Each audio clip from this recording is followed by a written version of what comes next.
the emotional charges of your past that you have not resolved that are stored in what's typically called the akashic records. That energy is also present in your psyche now. Okay. So it doesn't matter what your past was. Okay. So if you grew up in the biggest shitstorm you could ever imagine, and Dad beat the crap out of everybody every damn day, and you've got deep scarring about that, when you heal the scarring, the effect of that in your childhood becomes erased. Today we're in Denver, Colorado with Les Jensen. He has written 6 books. 2 are currently out in the world published. His first one took him 6 years to write, and his second one took him 6 months to write. He's been in broadcasting over 40 years and still is doing that pursuit. I would love to get into why it took you 6 years to write your first book, and then why it took you 6 months to write the second one. Sure. Well, my ego, our egos, are scared of change where it doesn't know what the outcome is. Our egos really want to make choices that it knows it's safe, that its narrative is safe. And so if you write a book and you get up to that, there's that publish button, you just click on that button, and now people are going to read it, and they're going to judge it, and they're going to do this, and they're going to do that. Those are all unknowns. And I had to kind of come to terms with people not liking what I had to say, you know, and really, I think I was intimidated by what might come back. And then I clicked publish, and it took a long time to do that, 6 years. And then once I kind of got over that hump, I had processed at least enough for me to trust that I would come out the other side okay. And then my second book was like 6 months. I could just slam it out. I had gone through all the unknowns in my head, and then it was safer or safe enough. Was there ever a time where you did receive that? Did a fear ever come true after you published it? The game's not over yet, but I haven't seen anything really offensive yet. But if I'm not pissing people off, I'm not poking them hard enough with the truth.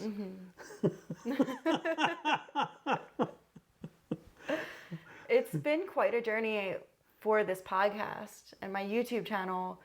When I first started, it was like the thing that I'd wanted to do for years, but it was also the thing that I was most scared of doing. Sure. And it was the same of what are people going to think of me, and then there was like the whole other layer of recording myself and then watching myself and then listening to myself and criticizing myself too. So there's just been so many layers that have kind of folded away of the journey of the fear. Sure. Yeah.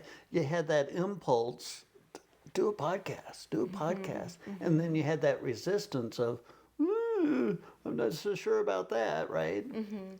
And that's kind of the tug of war. But to even get to the tug of war, to even get to the notion that the core of your being had this impulse, so many people wouldn't have even recognized that impulse to even do a podcast, let alone go through the minutia of doing it.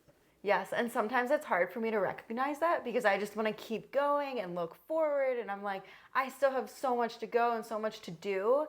And something that came up for me a couple weeks ago is this feeling like I'm not enough. And like when I had that feeling and that emotion, I kind of looked back on my entire life and see how I have acted from that place. Like that has been my motivator. Sure. In so many aspects of my life. And then also having the fear once I realized that of like, but what does my life look like if I feel like I am enough?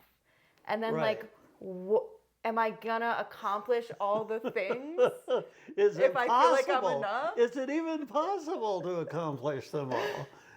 Right? Because there's in every moment now and now and now you can get a new download, a new inspiration. So it does. Your age is none of your business.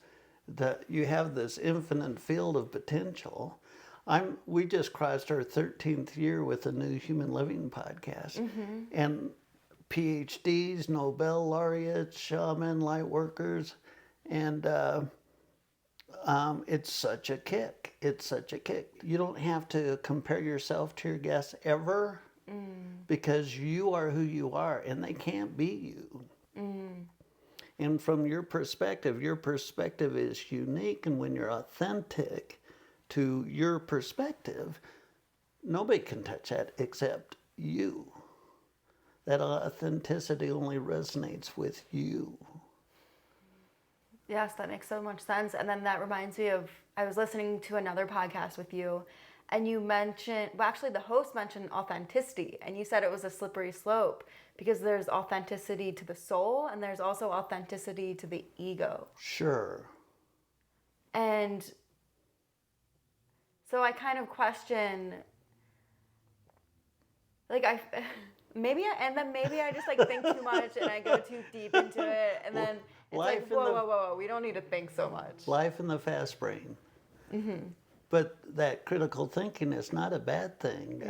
You can OD on it, but so many people don't have critical thinking, and that doesn't serve them. So to not even get in the realm of being critical of what's going on, it's a flavor of karmic fuckosis. But yes, yeah.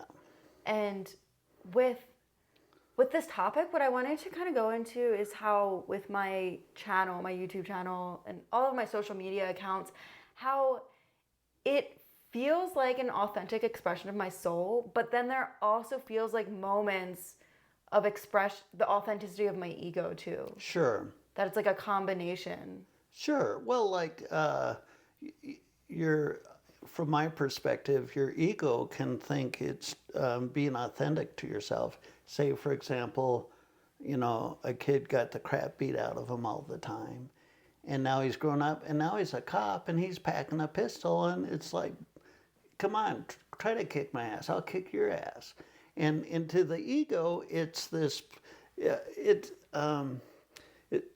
You can trip over yourself putting a judgment on it. The ego's trying to feel safe when the past was not safe. And so to the ego, it has kind of arrived into this cocoon of safety. But the soul overall doesn't need any standing, ongoing identity to be authentic. It's like it capitulates in the moment, and it doesn't carry something as a vehicle of its authenticity. Its authenticity is an instantaneous expression of itself. It doesn't have to accumulate an identity, a brand, or whatever. Your authenticity is in the moment resonance with yourself. That's really interesting. I made it all up. What is your current relationship to your ego? I took a long time learning how to stop it. That's it.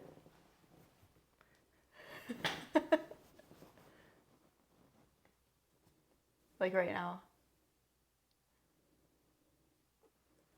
And by discerning when it's active and when it's not active, I can observe what it's deciding. So thank God our ego is not responsible for keeping our body alive. We wouldn't survive a generation.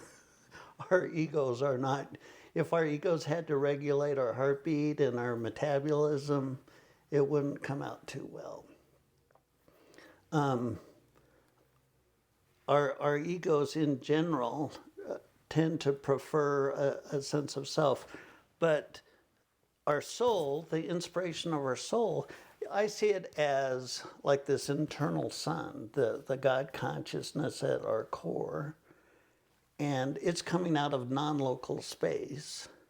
So the moment before there was no thing, and out of this infinite now comes the wisdom, the inspiration, the vision that my soul has for my life. And if I park my ego at that portal and have it wait and say, oh, go talk to that person, oh, go do this, oh, go do that. And I don't see the big picture of why. My ego doesn't have to figure that out. It's not its job. And so my ego is off the hook. I don't have to figure stuff out. And that brings me great joy. I feel like very recently, I went to a podcast conference a couple days ago, and the first day felt so synchronized and so in so much flow. And I'd look at the clock at like, someone showed me his watch and it was 1:11, and then I'd look at the clock and it's 9:27, my favorite time, and I just see 27s, and then I just meet people at the perfect time, at the perfect moment. No thought, no like, Right. I need to get here at this time, Right. I need to go do this, that. None of that day, and everything flowed perfectly. Yes. And I met this one person who I was really interested in, and then the next day I could hear my ego starting to be more present of like, well, like, I wonder where that person is, like, I want to find that person, like, where. And I was like trying to quiet it and reminding myself that if we're meant to run into each other and it will happen naturally. I don't Right. need to go looking Right. and finding anyone. And to force it is a way you can mess it up, right? It goes back to the notion that the ego does not have the capability to see the potentials of your future in a clear and accurate way. It doesn't. It was never designed to do that. It's like the bigger the bowl you put a goldfish in, the goldfish grows to meet that size. If your ego is expanding to consume all of your consciousness, all of your thoughts, all day long, life in the fast brain, there's no room for your heart and your soul to say, go do this, go do that. Like perhaps the first time my heart said, hey Les, write a book, write a book. Oh, hell no, and I go right back in the dialogue. I try to vet it, I try to weigh it, and then I throw it on the ground and say that's hogwash, because it's so out of resonance with what my ego perceives my life to be in that moment. So my ego hijacks vectors of potential that my life could take because it can't identify it as a valuable step. And now my soul feeds, learn about water. Water? Okay, I'll learn about water, right? And I don't question that. And it affords me new tangents and new tangents and new tangents. And through those new tangents, I'm born again. I'm a different person because I took that vector. Yes. Throughout my spiritual journey, I've gone through spouts of meditation, like daily for an hour long. I do that for a while and then I kind of come out of it, and I'm always led back to meditation, and I've currently really felt the call to meditate a lot, hours a day. And what's driven me here is that my ego has completely taken control. And it's so it's so uncomfortable. Yep. It's so uncomfortable. And I feel like there's a lot that's coming up for me. There's two big things. I'm not enough, like this core, like I'm not enough. And then the other thing within the past couple of days is I'm realizing how I'm an over-giver. I like give sometimes at the cost of myself. Right. And I'm starting to feel that and see that. And then there was another thing. I actually wrote it down. Oh, and then this like I try really, sometimes I force and try really hard. And so all of these things have come up recently, and I feel like just to bring awareness of that shift and also to bring me back into meditation. Like, I think that I could have handled this with a lot more ease and grace if I was meditating daily. Sure, but you've become aware of that, and you're taking steps to traverse your experience into a more mindful persona. So it's all good. Thank you. Yeah, I can definitely sometimes be hard on You can tip myself. the cart over as much as you want, kick it over, turn it over, stomp on it, and the continuity of your consciousness is assured. Your ego cannot bugger it up beyond repair. It can't. It can't. There's always another now, and another now, and another now, forever. Even if you run in front of a bus, you can go get back in line and reincarnate and have at it again. You can't break yourself. You're safe. You're safe. You're safe no matter what you decide. By taking action.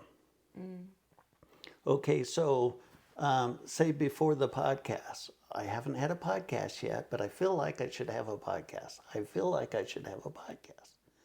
Your experience with interviewing is zippo, zero, right? And so one thing escapes you when there's no motion. In other words, when you don't actually take the action, when you don't actually start interviewing people, it's impossible for you to build your intuition in the interview process because you've never had the interview process, so there's no information to base your intuition on. So motion provides information. When you take a step into action, you're bringing new information in, and now you can look at it and through your empathic self become intuitive with it and say, oh, this and this, right?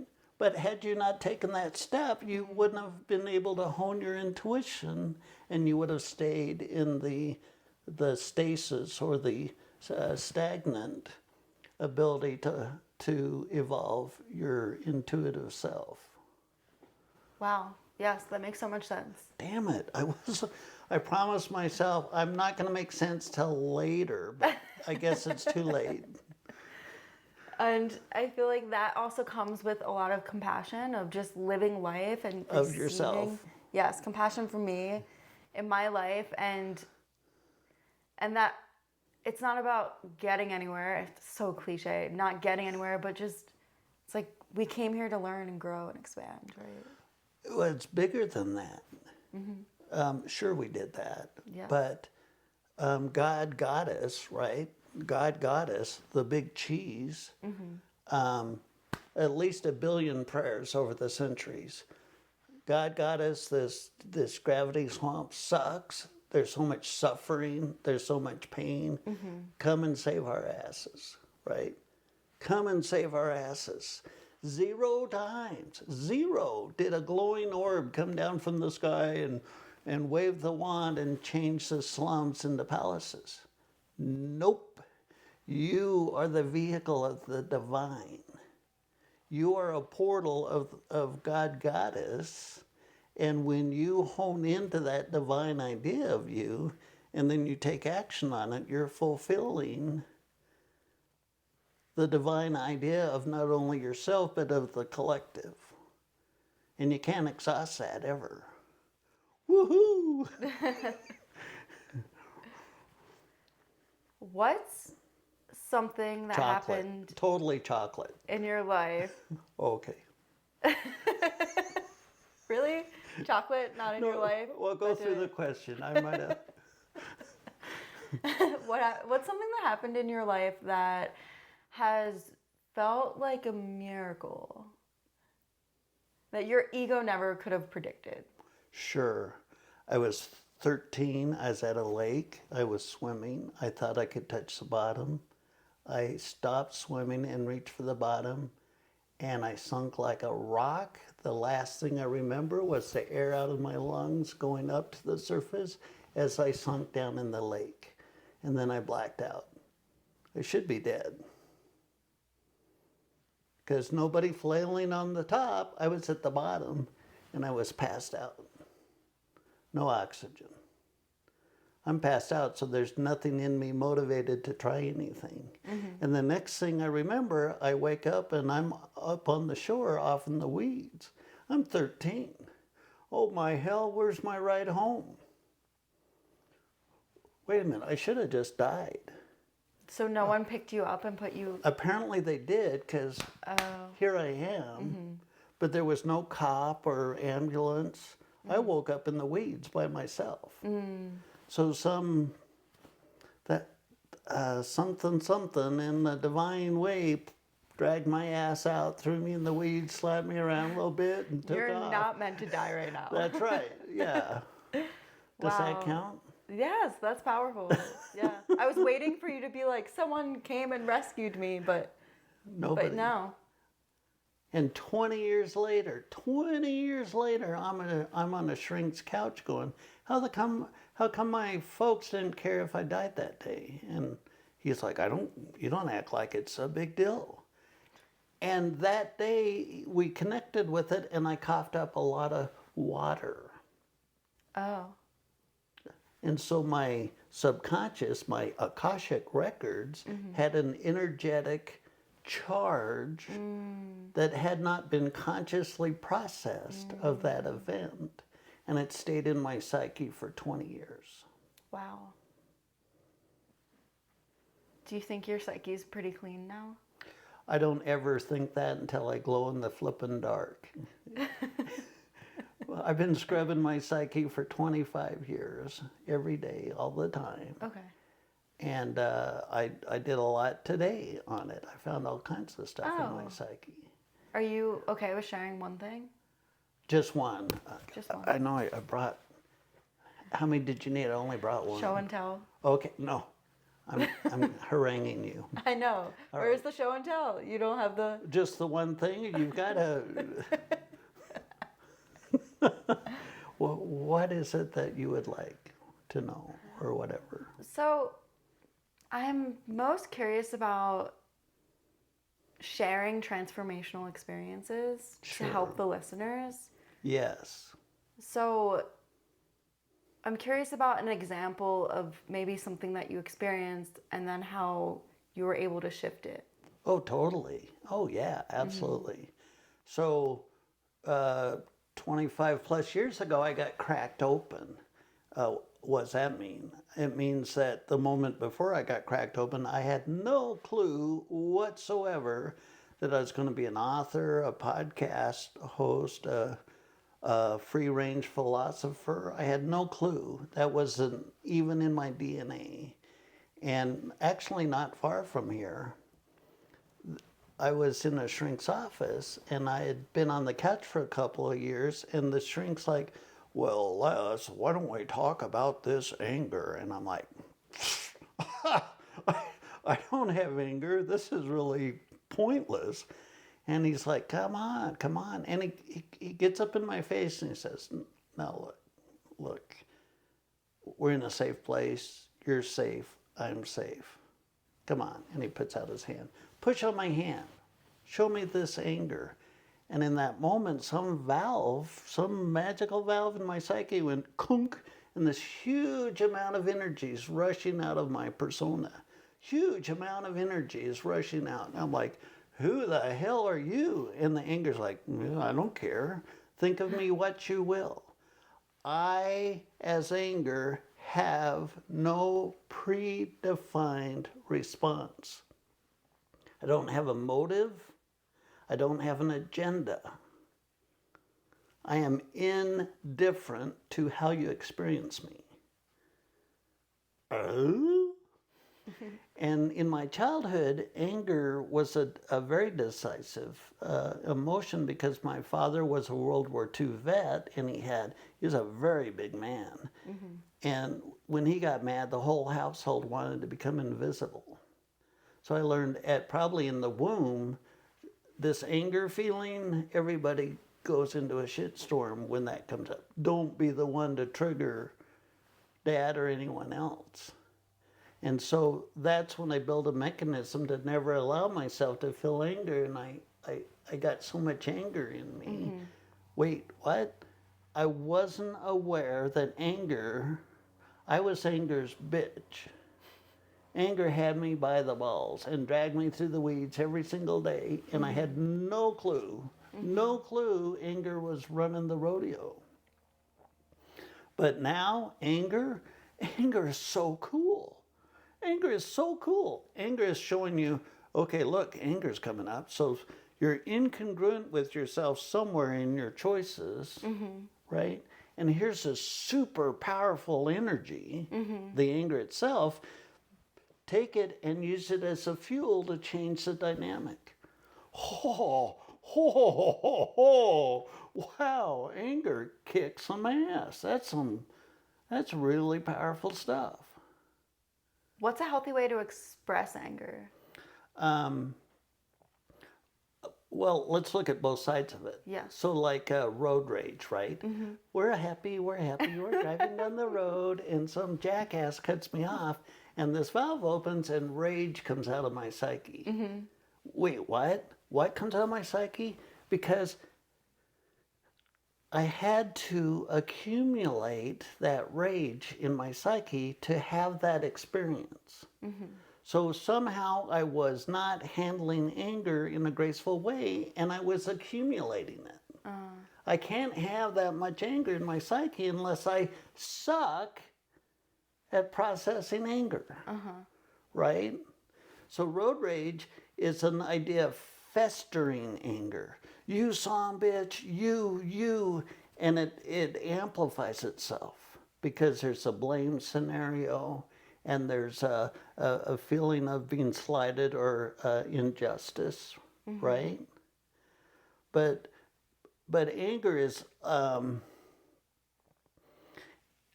like my father was a sergeant in World War II and over 1,000 men were in his care and more than 900 went home dead in a body bag.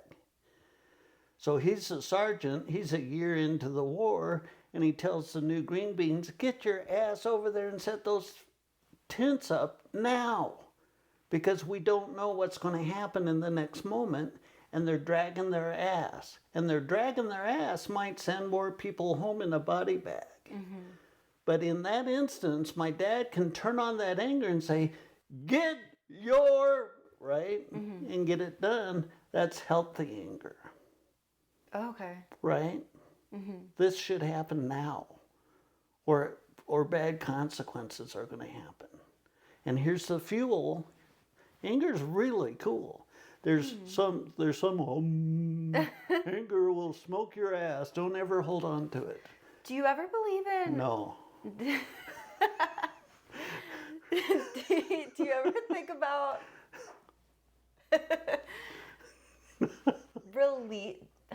what am I asking? About releasing anger. Like, say I feel really angry and I go to a boxing class to release it. You bet. Beat the crap out of that thing. But is it more useful to take that anger and channel it towards a productive activity? If you have no experience dealing with anger, start with a punching bag. Okay. Right? Okay. Because if you take anger out in public and you're not very good with it, it might not bring the consequences you're expecting. Because the rank and file, the most people's experience with anger is, yes. Right? So you wanna get to be able to stay grounded. Emotions, when people have emotional psychosis, when an emotion is strong arming them and dragging them through the weeds, it's not about the emotions. Wait, what? What's it about? What? If our emotions are jerking us around, it's not about the emotions. If our emotions are jerking us around, it's not about the emotions. That doesn't make no sense. It just don't. Where the conundrum is our mind's memory of what was happening in our past when that emotional feeling was previously felt. Remember when the anger was coming out of me, it's like, I don't care. Mm-hmm. I don't care. Am I good? Am I bad? You decide. Mm. Right? Mm-hmm. Is this appropriate or inappropriate? You decide. The emotions don't have a motive, but our minds create a memory association with the emotion. And so when the emotion comes up, our mind gets triggered. Our mind, not our emotion, our mind drops into a reactive pattern that we're feeling that emotion again, and now I've got to control it and stop it and drown it, which just ensures it'll be there tomorrow. Yes, so how do we deal with the memory? Heal your relationship with the feeling of the emotion. Heal your relationship with how the emotion feels. So somebody triggers you and whoop, the emotion comes up and it's like, right? Yes.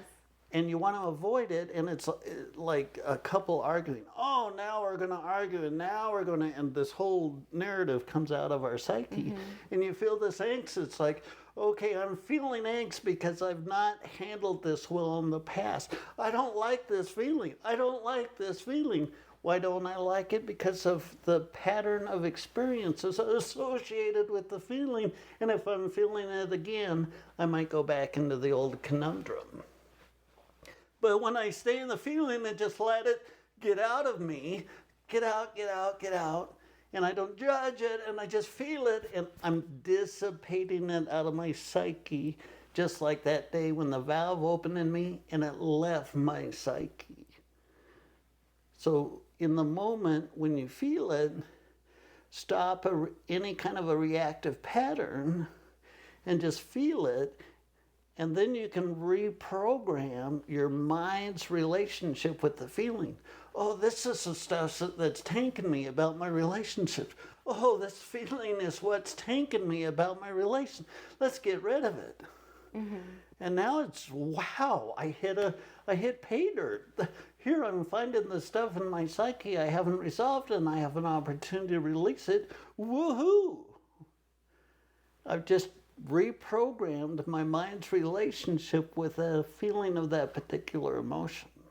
So as that entire time as you're talking, I feel like I've been feeling very emotional, and so I'm just trying to analyze and see how I can apply that to myself and to just feel the emotion and then to retell the story of my relationship with emotion.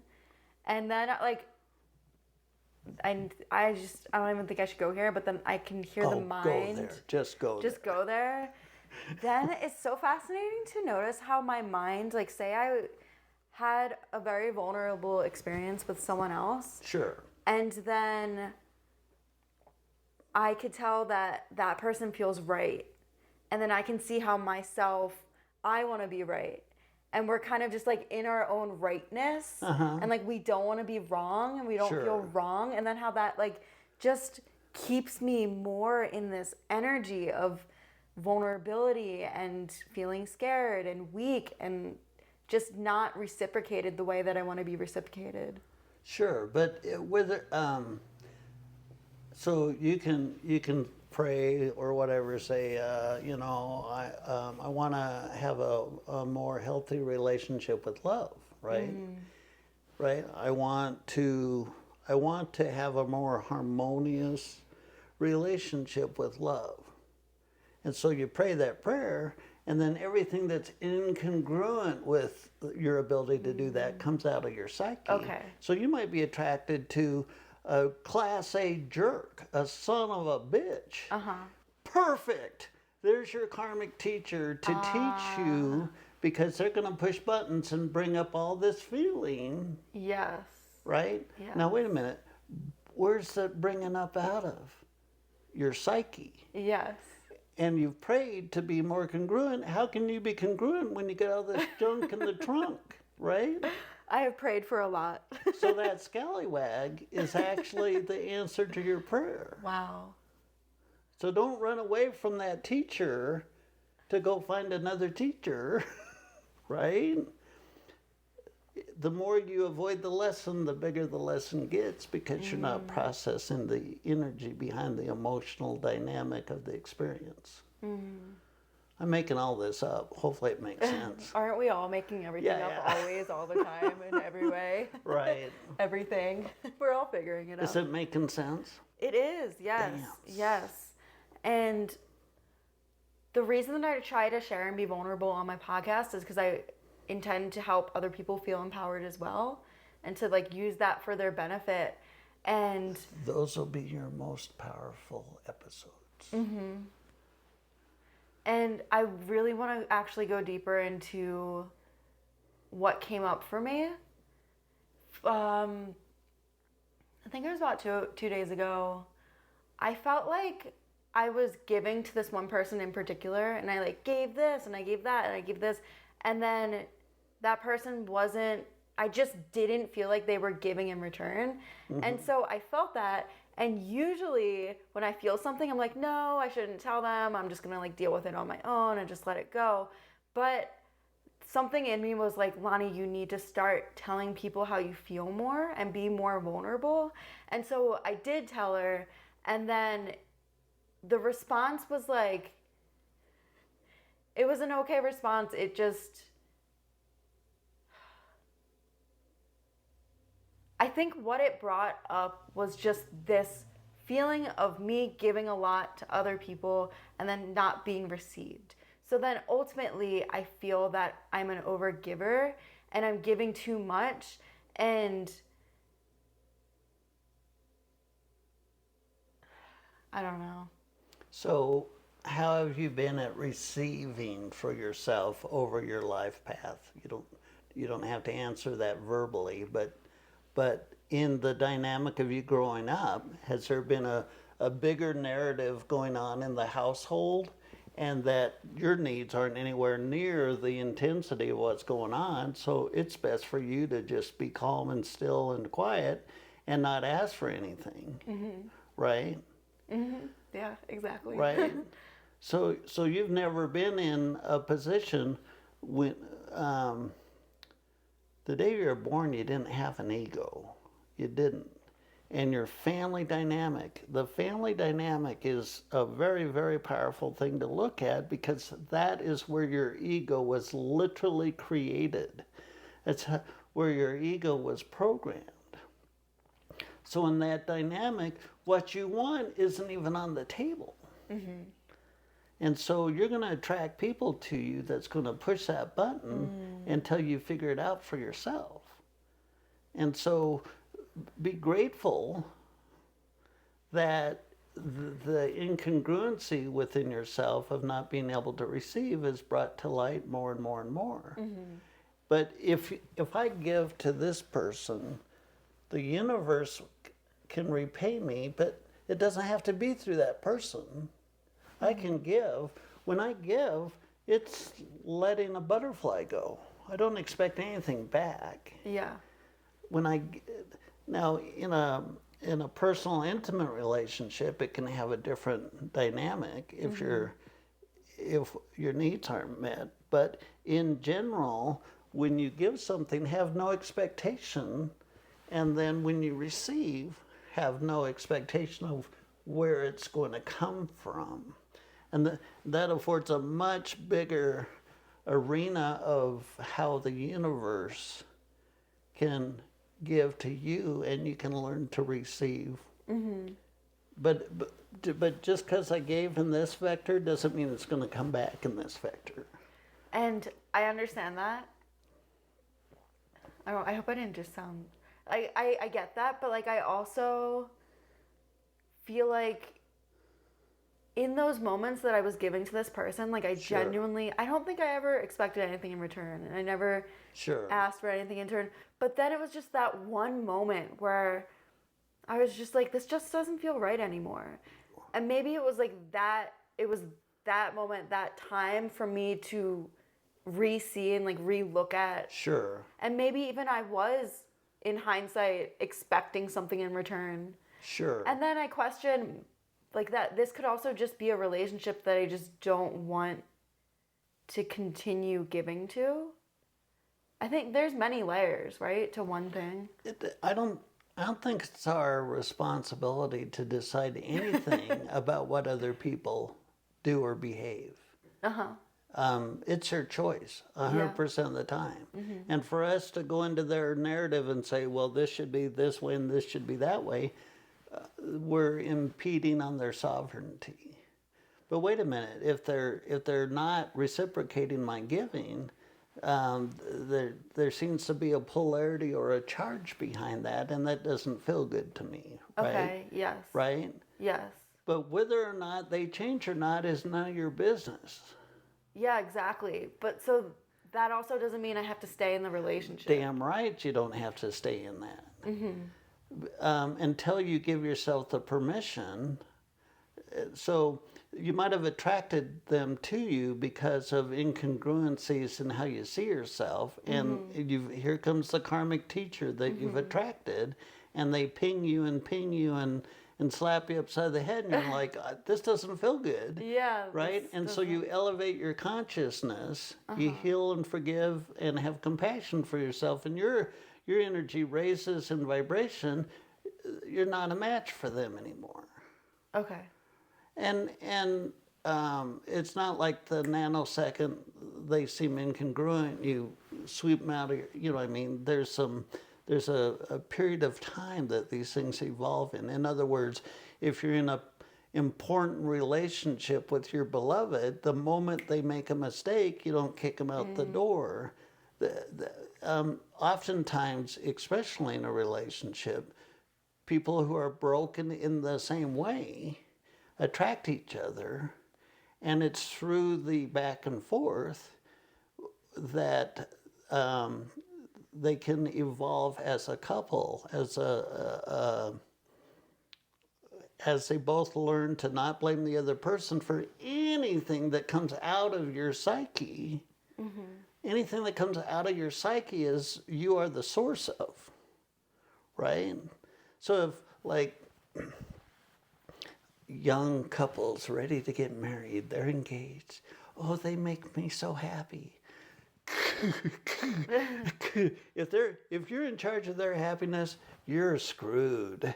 You know what I mean? Because happiness is something that comes from within them, and for them to hold you accountable for their happiness, that's insane talk. Happiness is an inside job.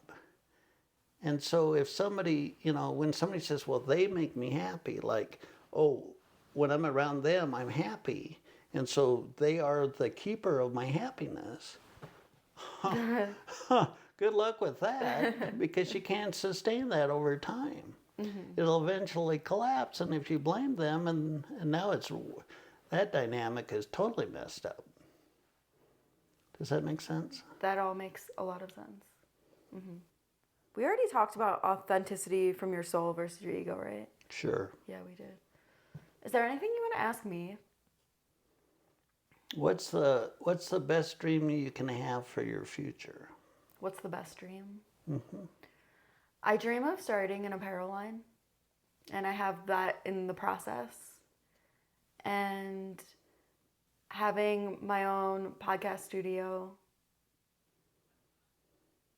I can envision it now. I see it's pretty much all white, and then I have 2 chairs, and I have my little corner for all of my apparel, and I envision all of the guests that I get to invite to San Diego, which is such a beautiful place. Very nice. And I do envision a romantic partner coming into my life very soon. I feel that in my heart. So let me ask you this. Yes. What's your measuring stick? What's your metric for yourself?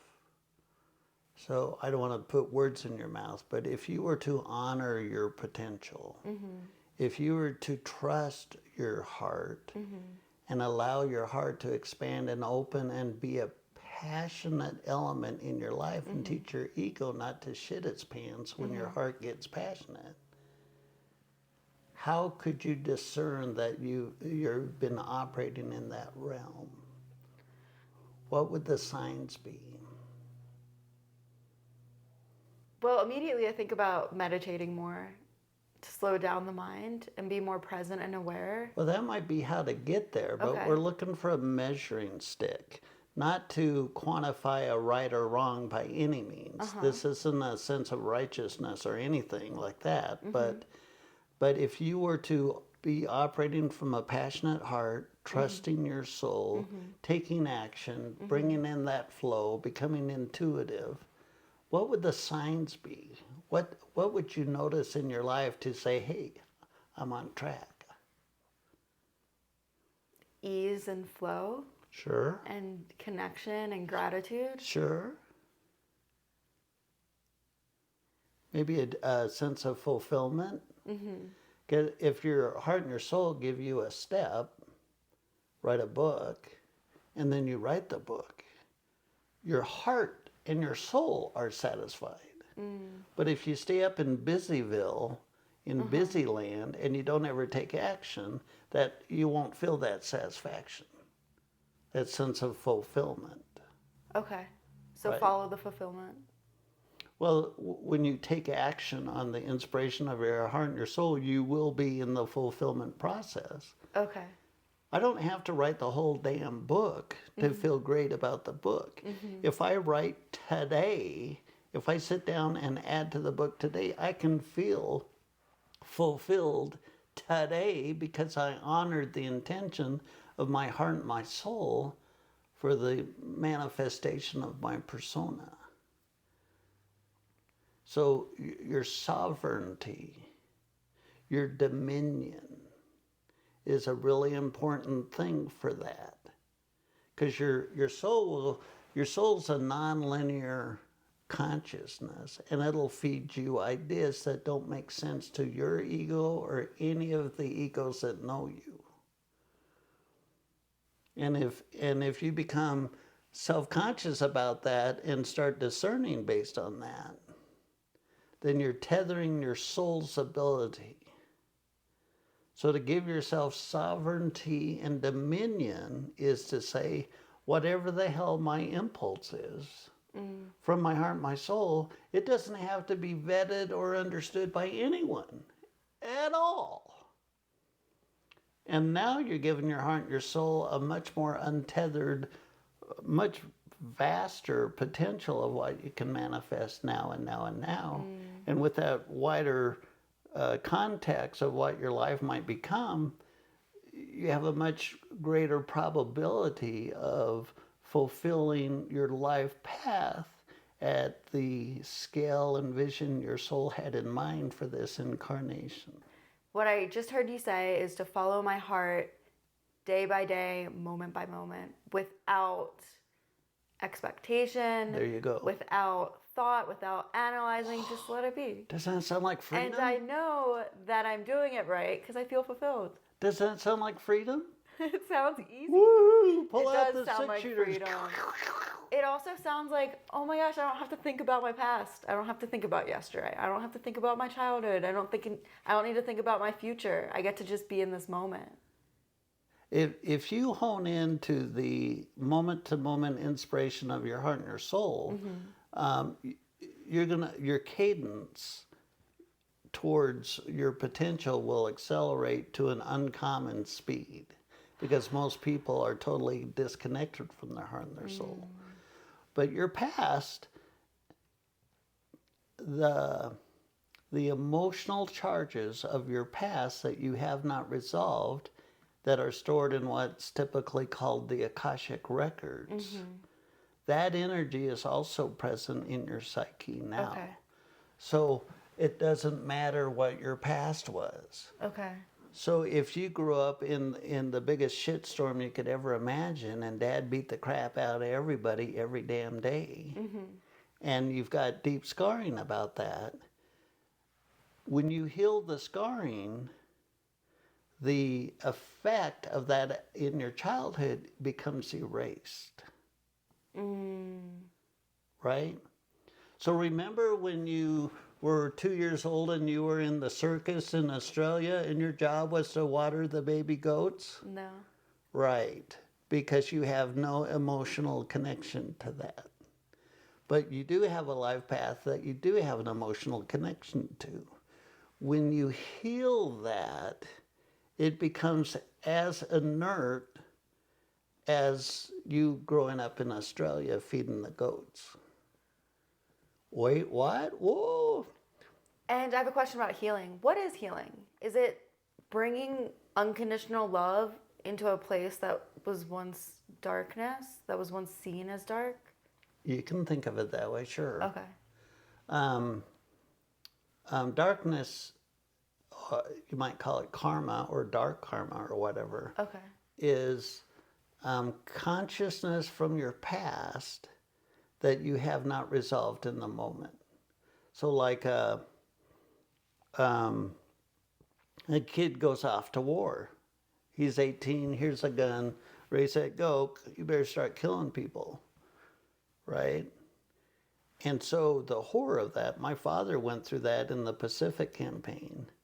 He had to learn to kill, and he couldn't let up for 1.5 years. So he couldn't process anything. He had to go on the offensive and be, he was seared. His psyche was seared with horror. And that scarred his psyche very deeply.